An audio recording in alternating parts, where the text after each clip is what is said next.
तुझं नामस्मरण करता करता या ब्रह्मगिरीपर्यंत माझा घेऊन आलाय. प्रथमता गरुडाला आपण आल्याची जाणीव देणं हेच इष्ट होत. नारायण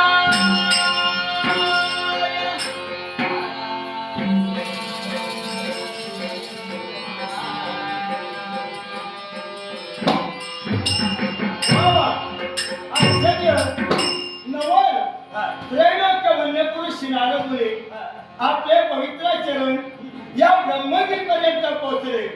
गरुड आपल्याला शरण आहे. आहे मंगळ जा आशीर्वाद. पण नारदमुनी, मी तुम्हाला नमस्कार केला, आशीर्वादाचे शब्द आपल्या मुखाचे बाहेर पडले. षण्मुखी माझ्या मनाचा समाधान केला, संशय माझ्या मनाच्या ठिकाणी वाढू लागला. मला सांगा, या ब्रह्मगिरीवर मी तपश्चर्या करीत असताना तुमचं जे येणं झालं सहज की मुद्दाम? हे गरुडा, म्हटलं तर सहज नपेक्षा मुद्दा. याच्या मुळाशी काय आहे? नेमकं कारण मला सांग रे. या अखिल पक्षी जातीत तू एक राजा